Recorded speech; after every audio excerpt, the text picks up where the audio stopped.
Hello जी माशाल्लाह अल्लाह वारिस है जी।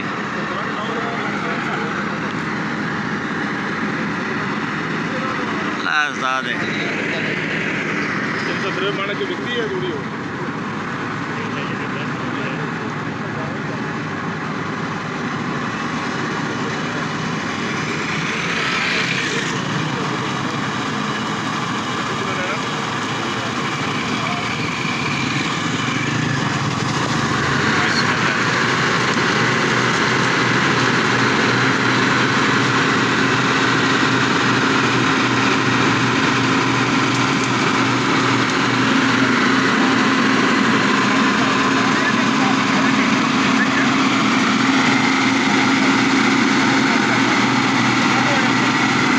जिधर दिल करता जा रहा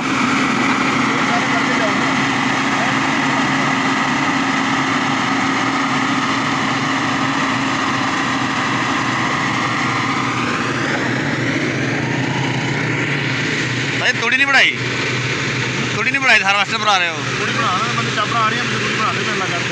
नहीं हजे मतलब तुम चाहते हो भी थोड़ी का निजाम चलाइए ये सोचते पे हैं हिसाब लाते पे हैं भी कुछ बचेगी थोड़ी बना के ये कोई बचती है तो फिर चापड़ा मंगाने पे हैं ये अगर कुछ नहीं बची हिसाब का तो फिर भैया अल्लाह कहेंगे मंदिर कहेंगे चुक ला जो अल्लाह तो सिरे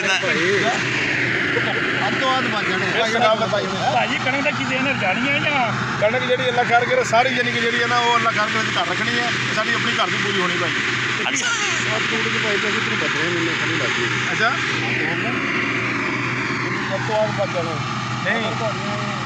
जी भाई बाकी अज मछली तरपाल बच गई हवार से आ रही है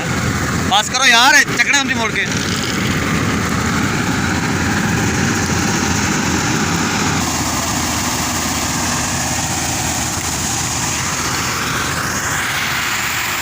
निकली तो हम भी लगता अल्लाह वारस है जी हाँ थोड़ा खिलाती है नाल रोड दे ना उन्हें सिट्टा नहीं छड़िया नहीं तो इन्हें हटा के रख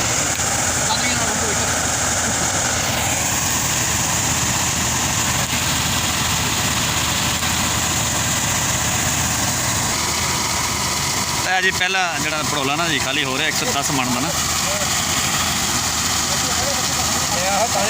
देखो जी रहता है जी माशाल्लाह ये 7 किले से हैं आखिरी एजा आ रहा जी जो स्टोरेज से बाकी अल्लाह खैर करे फिर थोड़े सामने सारे सच्चे हाल एवरेज तो दसते 7 किले की निकली है बाकी काम टाइम नाल मुक गया ये बड़ी गल है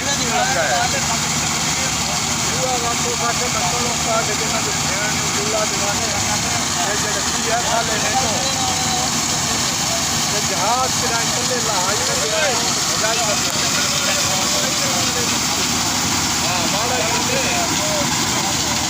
पास तिलकाया